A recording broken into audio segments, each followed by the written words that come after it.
శుక్లాంబరధరం విష్ణుం శశివర్ణం చతుర్భుజం ప్రసన్నవదనం ధ్యాయేత్ సర్వవిఘ్నోపశాంతయే. శ్రీకృష్ణ రుక్మిణీ వధూవరుల మంగళోత్సవం.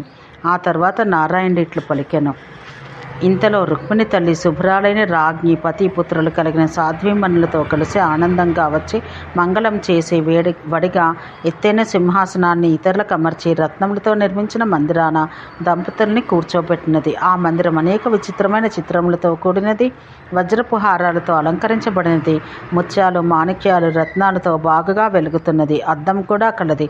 అక్కడే కృష్ణుడు దుర్గతిని నశింపచేయి దుర్గను, సరస్వతిని, సావిత్రిని, రతిని, రోహిణీ సతిని, దేవపత్నులు, రాజపత్నులు, మునిపత్నులు, పతివ్రతలను, రత్నసింహాసనమందున్న వారిని, రత్నభూషణాలతో అలంకరించబడిన వారిని చూసెను. వారు జగతీపతి అయిన కృష్ణుని దూరం నుండియే చూసి లేచిరి. అతన్ని ఆనందంతో రమ్యమైన రత్నసింహాసనమందు కూర్చోబెట్టిరి. దేవతలు, మునిపత్నులు మాధవుని స్తుతించిరి. క్రమంగా విడివిడిగా చేతులు జోడించి స్తుతించిరి. వరునితో పాటు కన్యకకు రాజ్ఞి భోజనం పెట్టినది. కర్పూరం గల తాంబూలాన్ని, సువాసన గల నీటిని ఇచ్చినది.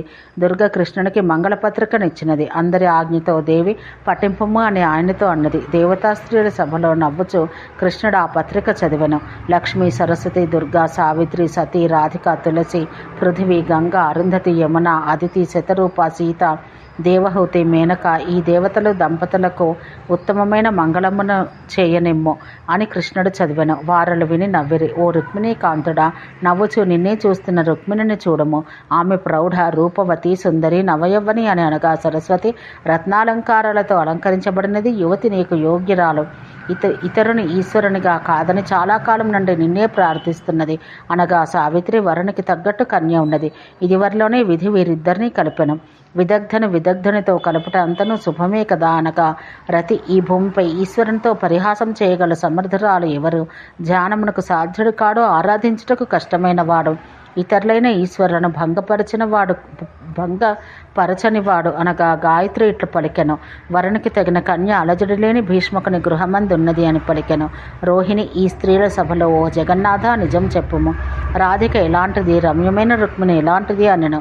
సరస్వతి రాధయందున్నంత ప్రీతి రుక్మిణిపై లేదు. గతంలో ఆమె కలిసి ఉండేది, అన్ని క్రీడల్లో వృద్ధి చెందింది. ప్రాణానికి అధిష్ఠితైన దేవి ఆమె, పంచప్రాణముల కన్నను అధికమైన సతి ఆమె. రుక్మిణి కమల, సాక్షాత్తుగా సంపదలకు అధిదేవత, సర్వశక్తుల స్వరూపం, పరమాత్మ అయిన కృష్ణుని బుద్ధికి కూడా ఈమె అధిదేవి. దుర్గా నారాయణి పరురాలు, వేదాలకు అధిష్టాత అయిన దేవి నీవు. సావిత్రి వేదమాతృక, నేను విద్యాది దేవతను. ఆ పిదప ఇతరుల భాగములు మాత్రమే. బ్రహ్మయందు, శివునియందు, శేషునియందు, గణేశ దినేశ్వర్ల యందు, భక్తుల యందు, పద్మయందు, పార్వతి యందు, నాయందు కూడా ఆమెయందున్నంత దయాగుణం ఇతరులైన మాలో ఇతరుల్లో అంత లేదు.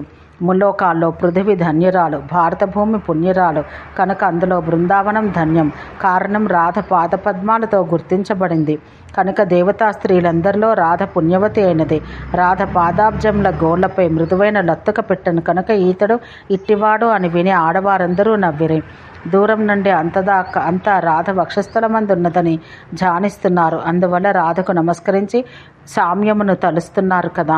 సరస్వతి మాటలోని సావిత్రి, సతి అయిన పార్వతి, ఇతర స్త్రీలంతా సభలో బాగున్నది అనిరి. లోపాముద్ర, అనసూయ, అహల్య, అరుంధతి అందరూ మునుల పత్నులు ఈశ్వరుని సంతోషపరిచిరి.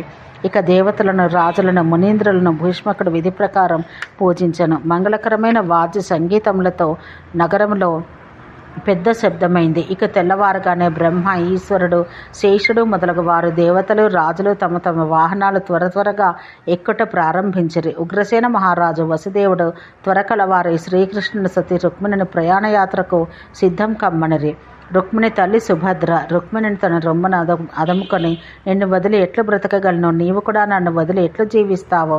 మహాలక్ష్మి నా ఇంటి నుండి కన్యారూపంలో వాసుదేవునికి ప్రియసతివై మామ వసుదేవుని ఇంటికి పోవుచున్నావు అని పలికి కన్నీటి దుఃఖంతో కన్యకను తడుపున్నది. భీష్మకుడు కన్నీటితో కన్యకను కృష్ణునికి ఇచ్చి అతన్ని వదిలి దూరంగా పోయి చాలా గట్టిగా ఏడ్చెను. రుక్మిణి ఏడ్చినది. శ్రీకృష్ణుడు కూడా మాయ వల్ల ఏడ్చెను. వసుదేవుడు కొడుకును వధువును రథంపై ఎక్కించగా ఇంతలో భీష్మక మహారాజు ఆనందంగా సాదరంగా అల్లునికి అరణముగా 1000 శ్రేష్టమైన ఏనుగులను, వానికన్నా 6 రెట్లు ఎక్కువగా గుర్రాలను, 1000 మంది దాసీలను, 100 కొలది కింకర్లను, 1000 రత్నాలను, అమూల్యమైన రత్నభూషణాలను, పరిశుద్ధమైన బంగారము 5 లక్షలు, నీటికి భోజనానికి అవసరమైన విశ్వకర్మ చేసిన రమ్యమైన బంగారు పాత్రలను, కామధేనువులను, 1000 పాలిచ్చు ఆవులు దూడలతోనూ, అమూల్యమైన అందమైన వహ్నితో శుద్ధమైన వస్త్రాలు ఇచ్చెను. వసుదేవుడు ఉగ్రసేనుడు దేవతలతో మునులతో కూడా ఆనందంతో నిండిన ముఖం కడవాడై త్వరగా ద్వారకకు అభిముఖంగా ప్రయాణమయ్యను. రమ్యమైన తన గుర్రాన్ని ప్రవేశించి మంగళం చేయించెను. సుందరంగా మనోహరంగా ఉన్న వాయిద్యాలు వాయింపచేసెను. దేవకి, రోహిణి, రమ్యరాలైన నందుని ఇల్లాలు యశోద, అదితి, దితి, అట్లే వరకామినులు శ్రీకృష్ణుని రమ్యమైన రుక్మిణిని మాటిమాటికి చూచి ఇంటిలోనికి ప్రవేశపెట్టి మంగళకార్యం చేయించరి. దేవతలకు, మునిపుంగవులకు భక్ష్య భోజ్య చోప్య లేహ్యాలు అను 4 విధాల పదార్థాలతో భుజింపచేసి, నృపులను బాంధవులను భుజింపచేసి, ఆ రాజు భట్టులకు బ్రాహ్మణులకు ఆనందంగా రత్నాదులిచ్చెను. వారిని భోజనం పరితిష్ఠలను చేయగా వారు చిరునవ్వుతో నిలిచిరి. భోజనం చేసి ధనాన్ని పొందిన తర్వాత అందరూ ఆనందంగా ఇళ్లకు వెళ్ళిరి. వసుదేవుని భార్య మంగళమును చేయించినది. ఓం శాంతి శాంతి శాంతి.